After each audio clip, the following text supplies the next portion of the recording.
अस्सलामुअलैकुम। पेशे खिदमत है पुरस्कार कहानी सीरीज़ अपराधी एपिसोड 2। उस शाम को हम तीनों सर जोड़कर बैठे और देर तक हीर की शख्सियत के बारे में सोचते रहे। मेरा ख्याल था कि वो किसी दुश्मन की जासूस है। उस वक्त ये बात आम थी कि हिटलर माँ अपने साथियों के बच निकला है और अब किसी नामालूम जगह पर दोबारा अपने साथियों को इकट्ठा करके इत्तेहादियों पर हमला करने का प्रोग्राम बना रहे। मेरे नज़दीक हीर उसी के किसी खास गिरोह से मुतल्लिक थी, जबकि आर्थर का कहना था कि वो डाकुओं और बदमाशों से मुतल्लिक मालूम होती है। चूँकि वो कई ज़ुबानों से वाकिफ़ है, इसलिए वो अपने साथियों को नए नए ममालिक और नए नए इलाकों के नक्शे और लूटमार के अहम मुकामात के बारे में मालूमात फराहम करती है। ये भी मुमकिन है कि वो बैनुल अक़वामी स्मगलरों की एजेंट हो और अपनी इश्वा तराजियों से दूसरों की आंखों में धूल झोंक कर मुख्तलिफ ममालिक के स्मगलरों के दरमियान राब्ता पैदा करने का काम अंजाम देती हो। क्रिस बिल्कुल खामोश थी। बाहर सूरत वो एक ख़तरनाक औरत थी और ये अच्छा नहीं मालूम होता था कि हम लोग महज हाथ पर हाथ धरकर बैठे रहें। कम अज़ कम हमें यह तो मालूम करना ही चाहिए कि आखिर वो गई कहाँ। आर्थर ने और मैंने मशवरा किया, लेकिन सवाल यह है कि हम उसे कहाँ ढूंढने जाएं। आर्थर ने कहा, जजीरा कुछ ज़्यादा बड़ा नहीं है। अगर हम कोशिश करें तो आसानी के साथ पहाड़ी पर या उसके पार उसे ढूंढ निकालेंगे। तय ये हुआ कि सुबह होते ही हम लोग उसकी तलाश में निकल खड़े होंगे। आर्थर अपनी बंदूक उठा लाया और उसकी सफाई करने बैठ गया। मेरे पास कोई हथियार नहीं था, इसलिए क्रिस ने मेरे लिए केक काटने वाली छुरी पर धार की और खुद अपने बचाव के लिए उसने पिसी हुई मिर्चों का इंतज़ाम कर लिया। अगर दुश्मन ने मुझ पर हमला करने की कोशिश की तो उसकी आंखों में मिर्चें झोंक दूंगी, उसने मुस्कुराते हुए कहा। एटम बॉम्ब से ज़्यादा तेज़ काम करेंगी मेरी मिर्चें। आर्थर बारूद और गोलियों को लेने अंदर गया तो पहली बार मेरे दिल में क्रिस के लिए मोहब्बत बेदार हुई। तुम्हारी आंखें बहुत प्यारी हैं क्रिस, मैंने आहिस्ता से जज्बाती अंदाज में कहा। वो हंसी। तुम्हारी आंखों से भी अच्छी? हाँ, मेरी आंखों से भी अच्छी, मैंने उसकी आंखों की गहराइयों में झांकते हुए कहा। कत्ल किए डाल रही हैं तुम्हारी हसीन आंखें। ऐ मर्द, उसने ज़ेरे लब मुस्कुराहट के साथ कहा, तेरा नाम बेवफाई है। कितनी जल्दी भुला दिया अपनी पुरानी मोहब्बत को। आर्थर बारूद और गोलियां लेकर आ गया और हम लोग एक बार फिर सुबह की मुहिम के बारे में प्रोग्राम बनाने लगे। अभी प्रोग्राम बना ही रहे थे कि गहरे स्याह बादल घिराए और थोड़ी देर में मूसलाधार बारिश होने लगी। मजबूरन हम लोगों को उठकर अपने अपने कमरों में जाना पड़ा। बिस्तर पर लेटा हुआ नीम गनूदगी के आलम में मैं आज के वाक़यात के मुतालिक सोच रहा था कि पानी में शराबूर एक जिस्म मेरे ऊपर आ पड़ा। आंखें खोलकर देखा तो वो हीर थी। मुआफ़ कर देना मुझे, वो सरगोशी के आलम में मुझसे कह रही थी। मैंने बहुत तकलीफ़ें पहुंचाई हैं तुम्हें, बस मैं आखिरी बार तुमसे मिलने आई हूँ। मुझे ढूंढने की कोशिश मत करना वरना नुकसान उठाओगे। गीले कपड़े उतार कर दूसरे कपड़े पहन लो वरना नमूनिया हो जाएगा, मैंने उसे मशवरा दिया। बातों के लिए तो रात पड़ी है, बहुत सी बातें ऐसी हैं जिनकी मैं वजाहत चाहता हूँ। वो कपड़े तब्दील करने चली गई। मैंने एक बार फिर आंखें बंद कर लीं और सोचने लगा कि जब तक हीर से एक एक बात नहीं मालूम कर लूँगा उसे घर से बाहर कदम भी निकालने की इजाज़त नहीं दूंगा। फिर जब वो आई तो मैंने उसे कहा, हीर तुमने मुझे तबाह कर दिया है। वो उछलकर मेरे हाथों से निकल गई। क्या ख्वाब में भी उसी को देख रहे थे? क्रिस की आवाज़ सुनाई दी। मैंने जल्दी से आंखें खोल दी। क्रिस तुम? डरो नहीं आरिफ, मैं कोई भूत या चुड़ैल नहीं हूँ जो तुम्हें चिमट कर तुम्हारा खून पी जाऊंगी, क्रिस ने कहा। वो यही है, मैंने घबरा कर कहा। कपड़े तब्दील करने गई है, आती ही होगी। तुम्हारा मतलब है तुम्हारी बीवी? हाँ क्रिस, तुम तो जानती हो वो कोई अच्छी औरत नहीं है। अगर इस वक्त उसने तुम्हें मेरे पास देख लिया तो तुम्हें बदनाम करने में कोई कसर उठाना रखेगी। तुम फौरन यहाँ से चली जाओ। मैं नहीं जाऊँगी यहाँ से, देखती हूँ वो मेरा क्या बिगाड़ सकती है, उसने मेरे पास बैठते हुए कहा। डैड को मेरे ऊपर पूरा पूरा एतमाद है। मैं कह दूंगी कि मुझे आरिफ से मोहब्बत है, लेकिन मैंने ऐसी कोई बात नहीं की जिससे उनके एतमाद को ठेस पहुँचे। वो एतबार कर लेंगे मेरी बात का। मैं तुम्हारी बीवी की तरह मक्कार और धोखाबाज नहीं हूँ। मैं भी उठकर बैठ गया। उसने मेरे हाथ अपने हाथों में दबा लिए और उंगलियों से खेलने लगी। अभी तक नहीं आई? तकरीबन 4-5 मिनट बाद उसने कहा, ताज्जुब तो मुझे भी हो रहा है, अब तक तो उसे आ जाना चाहिए था, चलो उसे तलाश करें। हम दोनों उठे, कैरोसिन लैंप लिया और मुख्तलिफ कमरों से होते हुए दालान में पहुंच गए। गरज चमक के साथ बारिश का तूफान आया हुआ था। कहाँ है तुम्हारी बीवी? क्रिस ने कहा। सुई तो नहीं है कि खो जाएगी तो मिलना मुश्किल हो जाएगा। मौसम भी ऐसा नहीं है जिसमें कोई बाहर निकलने की कोशिश करे। तुमने ख्वाब देखा होगा। ख्वाब नहीं, हकीकत में वो आई है यहाँ। मैं जाग रहा था उस वक्त। आई है तो कहाँ गई? क्या कोई ऐसी जगह है जहाँ हमने उसे तलाश ना किया हो? क्रिस की बात भी दुरुस्त थी। पूरा घर तो हमने छान मारा था। मैंने उसके गीले जिस्म और गीले कपड़ों को महसूस किया था, उससे बातें की थी, उसे कपड़े बदलने का मशवरा दिया था। क्रिस कुछ ही क्यों ना कहे, कोई ना कोई असरार ज़रूर वाबस्ता था हीर से। अच्छा क्रिस, मैंने उसे कहा, अब सो जाओ तुम जाकर। मैं एक ज़रूरी बात कहने आई थी, लेकिन अब तुमसे कुछ नहीं कहूँगी। उस वक्त तक नहीं कहूँगी जब तक तुम्हारे दिमाग पर तुम्हारी बीवी मुसल्लत है। क्रिस सोने के लिए अपने कमरे की तरफ चली गई। मैं आहिस्ता आहिस्ता कदम उठाता हुआ अपने बिस्तर पर आ गया और बिस्तर पर लेटते ही ऐसी गहरी नींद सोया कि जब तक नाश्ते के लिए क्रिस ने आवाज़ नहीं दी मेरी आंख ही नहीं खुली। शायद अगलों की पत्तियों का अभी तक असर बाकी था। नाश्ता करने के लिए दिल नहीं चाहा। चाय के चंद घोंट लेकर उठ खड़ा हुआ। जरा बाहर का मंजर देखा हूं, मैंने कहा। गुज़िश्ता शब की बारिश से फिजा किसी हद तक निखर गई है। क्रिस भी मेरे साथ बाहर आ गई। मैंने डैड से कहा कि सबसे पहले हमें आबे हयात के चश्मे की तरफ हीर की तलाश में जाना चाहिए। क्या ख्याल है तुम्हारा? मैंने जवाब दिया, तुम्हारे साथ तो दोज़ख भी जन्नत बन जाएगी। उसने कहा, बहकने लगे। उस बेचारी को भूल गए जो रात भर तुम्हें तड़पाती रही है। वो सचमुच आई थी क्रिस, मैं कसम खा सकता हूँ। मैं कब कह रही हूँ वो नहीं आई थी। बेशक आई होगी, लेकिन ख्वाब में। उसी वक्त अंदर से आर्थर की घबराई हुई आवाज़ सुनाई दी। वो क्रिस को आवाज़ दे रहा था। हम वहां पहुंचे तो मालूम हुआ कि उसकी बंदूक गायब है। मुझे खूब अच्छी तरह याद है, आर्थर ने बताया।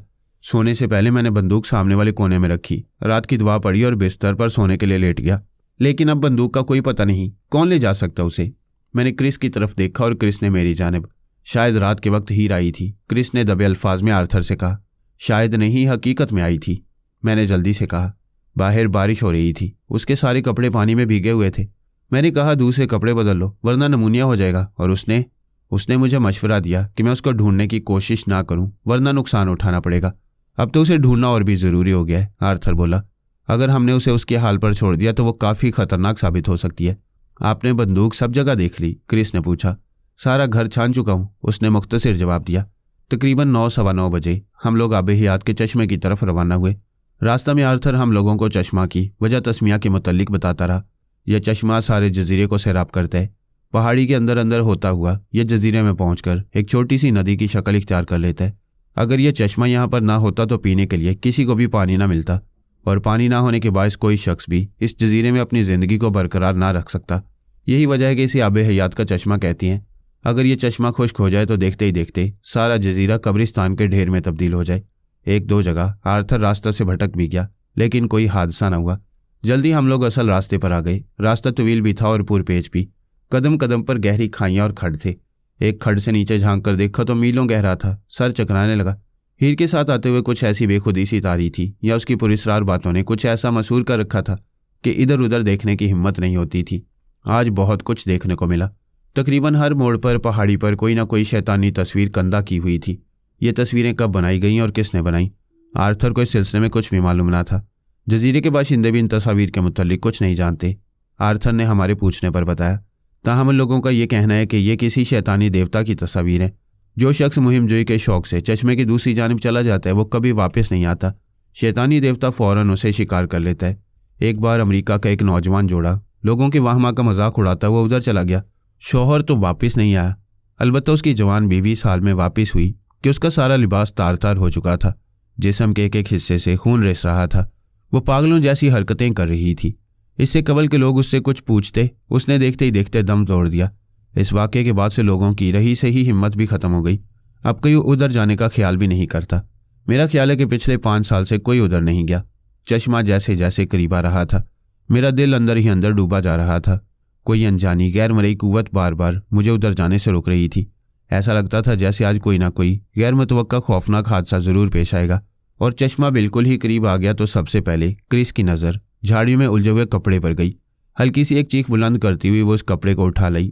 मैंने दूर ही से पहचान लिया, वो शलवार थी, हीर की शलवार।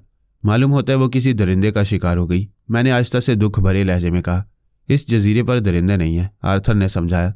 अलबत्ता तुम्हारी बीवी का लिबास ये ज़रूर जाहिर करता है कि वो किसी न किसी मुसीबत में गिरफ्तार हो चुकी है, या मुआफ़ करना, वो किसी चालबाजी के ज़रिए हमें किसी न किसी परेशानी में मुब्तला करना चाहती है। चंद ही कदम और गए होंगे कि अगले मोड़ पर हीर का फूलदार गले वाला कुर्ता पड़ा हुआ नजर आया। बिल्कुल सही और दुरुस्त हालत में था। इसे देखकर यही कहा जा सकता था कि बगैर किसी किस्म की कशमकश के हीर ने इसे अपनी मर्जी से उतारा है। लेकिन क्यों? इस क्यों का जवाब हम तीनों में से किसी के पास नहीं था। आर्थर सवालिया अंदाज में मेरा चेहरा तक रहा था और मेरी नज़रें क्रिस के चेहरे पर जमी हुई थी और वह कुर्ते को इस तरह उलट पलट कर देख रही थी गोया उसे अभी जुबान मिल जाएगी और वो अचानक बोल पड़ेगा। जो ही हम लोग चश्मा के करीब पहुंचे, हमें अपने सवाल का जवाब मिल गया। सामने हीर पानी के पास नीम दराज थी। उसके पूरे जिस्म पर पत्ते बंधे हुए थे। उसके बाल वैश्यों के अंदाज में बिखरे हुए थे और वो हमारी तरफ ऐसी नज़रों से देख रही थी जैसे कोई बिल्ली चूहों को देखती है या कोई शेरनी अपने शिकार पर नज़रें जमाती है। उसकी सांसों में हल्की सी गुर्राहट थी और होंठ आहिस्ता आहिस्ता कपकपा रहे थे। हीर, बेख्तियाराना तौर पर मैंने उसे आवाज़ दी। आवाज़ सुनते ही वो होश में आ गई, फ़ौरन उछल कर बैठ गई। मैं उसकी तरफ बढ़ा तो वो उठ खड़ी हुई। यकायक उसने एक जस्त लगाई और चश्मा की दूसरी जानिब निकल गई। मैं उसके पीछे पीछे दौड़ा।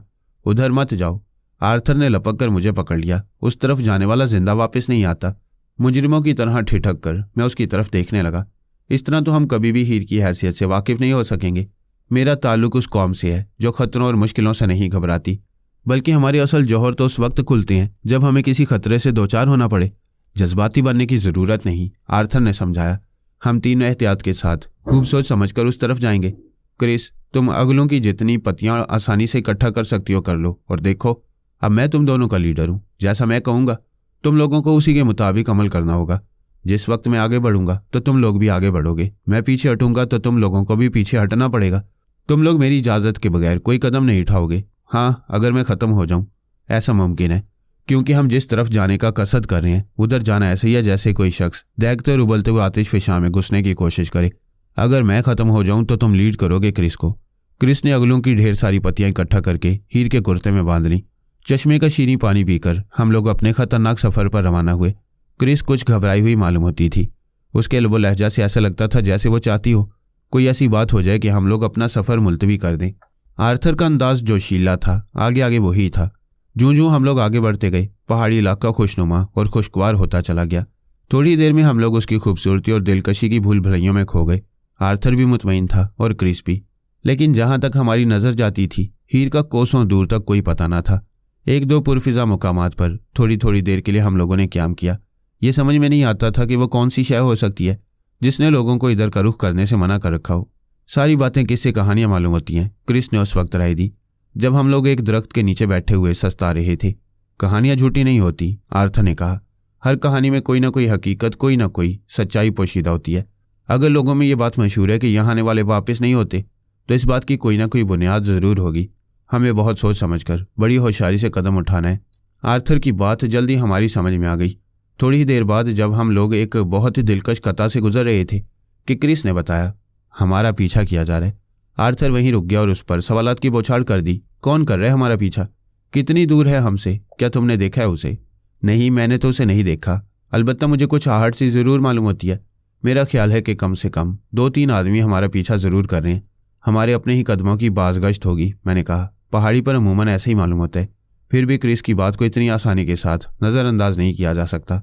आर्थर बोला, शाम होने वाली है, बेहतर है कि हम लोग अपना सफ़र मुलतवी कर दें और रात यहीं गुजार दें। खुली हुई जगह है, अगर कोई हमारा पीछा कर रहा है तो जल्दी हमारी नज़रों के सामने आ जाएगा। आर्थर के कहने के मुताबिक हम लोग वहीं ठहर गए। बहुत ही पुरसुकून और पुरफिजा जगह थी। भूख तो किसी को भी नहीं थी, फिर भी एहतियातन हम सब ने अगलों की एक एक पत्ती चबा ली। रात को तकरीबन 2 बजे आर्थर ने मुझे जगाया। दूर फासला पर आग रोशन थी, जिसके शोले आसमान को छूते हुए मालूम होते थे। मैंने कहा, मुझे ये तो नहीं मालूम कि यह आग क्यों लगाई गई है, लेकिन ये कहे बगैर हरगिज़ नहीं रह सकता कि कोई ना कोई शख्स किसी न किसी शख्स को सिग्नल ज़रूर दे रहा है। शायद किसी को बुलाने का, शायद लोगों को इकट्ठा करने का। मैं यकीन से नहीं कह सकता। क्या ख्याल है तुम्हारा? कहीं हम लोग दुश्मनों के निर्गे में तो नहीं गिर गए? कुछ नहीं कहा जा सकता। अगर घिर भी गए तो उनका घेरा बहुत मुख्तसर सा होगा, लेकिन जूं जूं वक्त गुजरता जाएगा घेरा मजबूत होता चला जाएगा। क्रिस को सोने दो यहीं, उसने कहा। आओ हम लोग कोई पनाहगाह तलाश करें। ये कैसे हो सकता है? पहली बार मैंने अपने दिल में क्रिस के लिए शदीद तरीन मोहब्बत महसूस की। अगर दुश्मन यहीं कहीं है तो वो सोई हुई क्रिस को नुकसान पहुंचा सकता है। क्यों ना हम लोग उसे भी अपने साथ ही ले चलें। बहुत खामोशी के साथ क्रिस को बेदार किया गया। जल्द ही सारी बात उसकी समझ में आ गई और वो फ़ौरन हम लोगों के साथ चलने के लिए मुस्ताद हो गई। तकरीबन 15 मिनट की तगदो के बाद हमने पहाड़ी पर एक गार ढूंढ निकाला। उसमें इतनी गुंजाइश थी कि हम लोग आसानी के साथ वहाँ बैठकर रात गुजार सकते। गार पहाड़ी की ढलान पर एक ऐसी जगह वाक़ था जहाँ किसी की नज़र जल्दी नहीं पहुँच सकती थी। इसके अलावा यह भी इत्मीनान था कि अगर किसी ने हमला किया तो एक वक्त में एक ही शख्स इधर आ सकता है।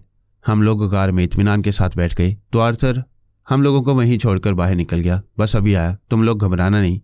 अचानक तेज़ किस्म की रोशनी से गार रोशन हो गया। हम दोनों रोशनी देखते ही घबरा गए। हिम्मत करके मैंने गार के बाहर देखा। सामने चंद ही फरलांग के फासला पर तेज़ किस्म की आग जल रही थी और एक साया आग की तरफ से छोटे छोटे कदम उठाता हमारी तरफ आ रहा था। क्रिस, मैंने सरगोशी के अंदाज में कहा, तुम डरना नहीं, कोई तन्हा शख्स है। मैं अचानक उस पर टूट पड़ूंगा और उसका गला दबा दूंगा। डैड कहाँ चले गए? उसने लरजती हुई आवाज़ में कहा। काश वो यहाँ होते। साया नपे तुले कदम उठाता हुआ हमारे ही गार की तरफ आ रहा था। क्रिस बार बार अपने सीने पर क्रॉस बना रही थी। जब मैं छलांग लगाकर उस साये की गर्दन दबोचने ही वाला था, मुझे हंसी आ गई। अरे ये तो तुम्हारे डैड हैं क्रिस। क्रिस ने इत्मीनान की सांस ली और ज़ेरे लब कुछ बड़बड़ाकर अल्लाह का शुक्र अदा किया। आर्थर गार के धाने पर रुक गया। उसने चारों तरफ नजरें दौड़ाई, जैसे ही अंदाजा कर रहा हो कि कोई उसे देख तो नहीं रहा। फिर वो छोटे छोटे कदमों के साथ अंदर दाखिल हो गया। ये आग जलती हुई देख रहे हो ना? उसने मुझसे पूछा। क्या ये भी किसी किस्म का सिग्नल मालूम होती है? जी हाँ, आमतौर पर सिग्नल इसी तरह दिया जाता है। क्या मकसद होता है इस सिग्नल का? अपने दोस्तों को अपनी मौजूदगी से आगाह करना, दुश्मन का पता बताना या मजीद कमी का तलब करना। आर्थर ने इत्मीनान का सांस लिया। ये आग मैंने सुलगाई है। आपने? हाँ, मैंने कोशिश किया कि अगर वाकई आग के जरिए सिग्नल दिए जा रहे हैं तो अपने दुश्मनों को थोड़े सा मुगालता में मुब्तला कर दूं। हो सकता है कि वो लोग गलत रास्ते पर चले जाएं या कोई गलत बात समझ बैठें, वरना कम से कम इतना तो ज़रूर मुमकिन है कि वो लोग हमारी नज़रों के सामने आ जाएं। हमें ये मालूम हो जाएगा कि किस किस्म के लोग हैं और उनके क्या इरादे हैं। मैं आर्थर के जहन की दाद दिए बगैर न रह सका। ख़ास तौर पर उसकी जहानत का अंदाज़ा उस वक्त हुआ जब पहाड़ी के चारों तरफ से हमने वैसे इंसानों को देखा, हाथों में बाले लिए हुए। आर्थर की सुलगाई हुई आग के चारों तरफ इकट्ठा हो गए। 2-3 वैशी तो हमारे गाड़ी ही के सामने से गुजर गए। सुबह तक सैकड़ों की तादाद में वैशी इकट्ठा हो चुके थे। पहाड़ी की सुबह बड़ी हसीन और इंतहाई दिलफरेब थी, लेकिन हम लोग ऐसी कैफियत से दो चार थे कि सही तौर पर उस सुबह की रानाइयों से लुत्फ अंदोज ना हो सके। मैं इन लोगों को धोखा देने में कामयाब हो चुका हूँ, आर्थर ने कहा। अब कोई शख्स इधर आता हुआ नजर नहीं आता। सभी लोग आग के गिर्द इकट्ठा हो चुके हैं। मौका गनीमत समझो और देखते हुए गार से बाहर निकल चलो। हम लोग बहुत आसानी के साथ छुपते छुपाते हुए निकल जाएंगे। उसकी बात दुरुस्त थी। सबसे पहले क्रिस बाहर निकली, लेकिन फौरन ही दोबारा इस तरह अंदर कांपती हुई, लरजती और कपकपाती, अपने मुंह में हाथ ठूंसे हुए कि चीख ना निकल जाए। आर्थर की आगोश में गिरी। मैं तो समझा कि शायद किसी सांप या बिच्छू ने उसे डस लिया, मगर जब गार से बाहर झांक कर देखा तो हैरत के साथ मेरी आंखें खुली की खुली रह गईं। वैश्यों का मजमा सजदा में पड़ा था और हीर पत्तों वाला लिबास ज़ेब तन किए हुए किसी अनजानी जुबान में उन लोगों को कुछ हुक्म दे रही थी।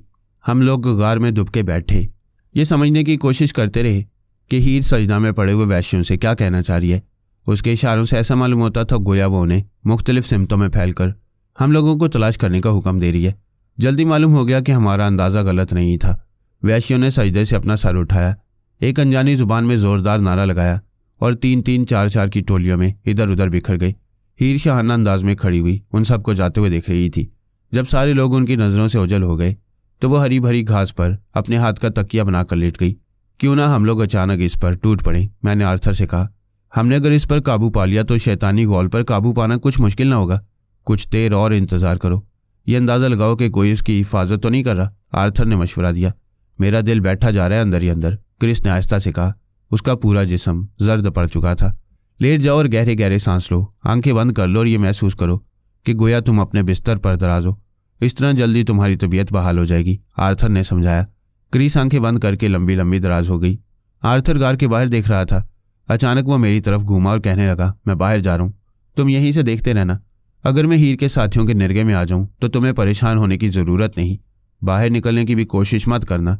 ये देखना कि इन लोगों का रवैया किस किस्म का है। अगर दोस्ताना रवैया हो तब भी उस वक्त तक यहीं ठहरना जब तक मैं कोई इशारा न करूं। दबे दबे कदमों से वो गार के बाहर निकला। थोड़ी देर तक हाथों और पैरों के बल चला, फिर निस्बतन खुली हुई जगह में जाकर खड़ा हो गया और चारों तरफ नज़र दौड़ाई। फिर वो घूमकर झाड़ियों में गुम हो गया। तकरीबन आध घंटे तक यही मालूम ना हो सका कि वो किधर निकल गया। इस दौरान में क्रिस भी उठकर मेरे पास आ चुकी थी और मेरे कंधे पर अपना सर रखे हुए बाहर की तरफ देख रही थी।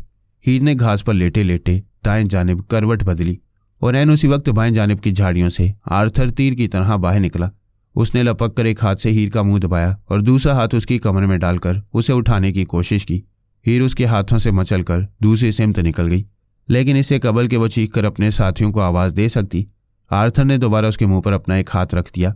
अब की मर्तबा उसने हीर को लादने की कोशिश नहीं की, बल्कि उसने अपनी जेब से रुमाल निकाला और मछली की तरह बल खाती और तड़पती हुई हीर के मुंह में ठूंस दिया। इस तरह वो उसकी आवाज़ दबाने में तो कामयाब हो गया, मगर पूरे तौर पर फिर भी काबू ना कर सका। मुमकिन है इसकी वजह यह रही हो कि हीर ने अपने जिस्म पर जो पत्ते लिबास के तौर पर लपेट रखे थे वो इस जद्दोजहद में लग हो चुके थे, और आर्थर जो एक मुहज़्ज़ब दुनिया का फ़र्द था इस नई सूरत हाल के मुकाबले में कमज़ोर पड़ता जा रहा था। मुझसे उसकी बेचारगी और बेबसी नहीं देखी गई। मैं भी गार से बाहर निकल गया और भागता हुआ आर्थर के पास पहुंचा। मुझे देखकर उसकी जान में जान आई और चंद लम्हों में हम दोनों ने उस पर काबू पाकर उसके जिस्म को अपनी कमीज़ों से ढांप दिया। ये दूसरी बात है कि हीर को काबू में करने के लिए बड़ा हिस्सा मेरे उन मुक्कों और घूंसों का था जो मैंने पै दर पे हीर के चेहरे और पेट पर रसीद किए। आखिर को वो मेरी बीवी थी और मुझे उसे सज़ा देने का पूरा पूरा हक था।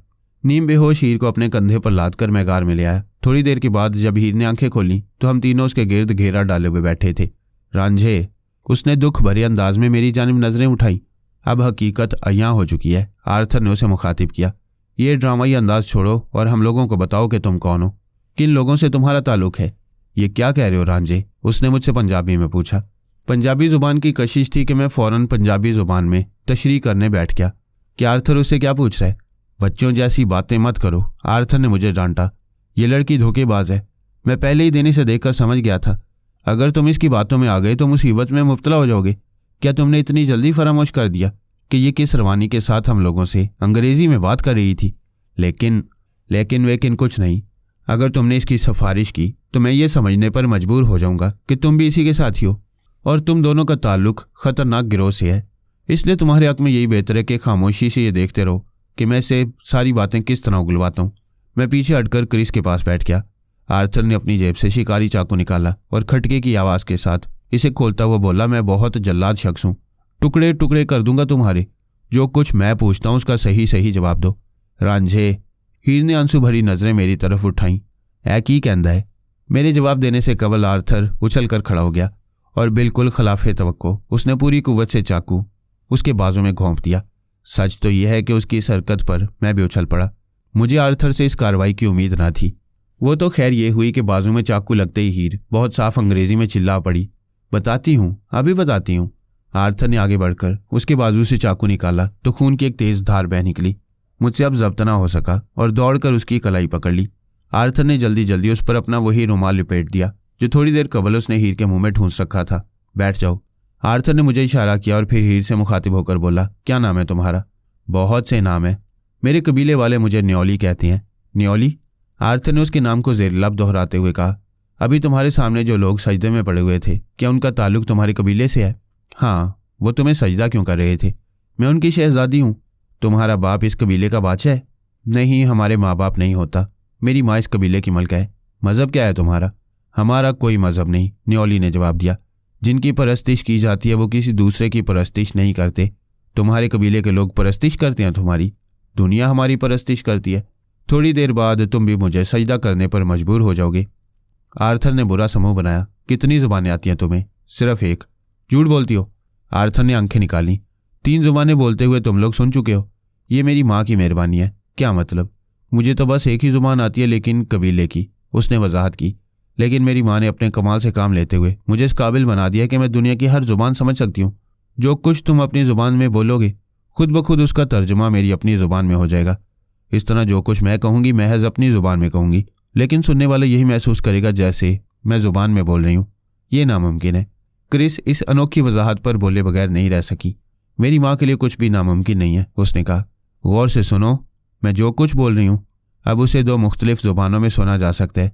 आरिफ ये महसूस कर रहा है कि मैं उसकी ज़ुबान में बोल रही हूँ और तुम बाप बेटी ये समझ रहे हो कि मैं तुम्हारी ज़ुबान में गुफ्तगू कर रही हूँ। मैं उछल पड़ा। वो वाकई पंजाबी बोल रही थी, जबकि आर्थर और क्रिस के चेहरों से ये अंदाज़ा लगाना मुश्किल नहीं था कि वो उसकी बात समझ रहे हैं। क्या ये सच कह रही है? क्रिस ने मुझसे पूछा। मैंने इस बात में अपना सर हिलाया। हाँ, ये पंजाबी बोल रही है। क्या तुम दोनों को अंग्रेज़ी सुनाई दे रही है? बड़ी अजीब सिचुएशन थी। हम लोग हैरत के साथ एक दूसरे के चेहरे तक रहे थे।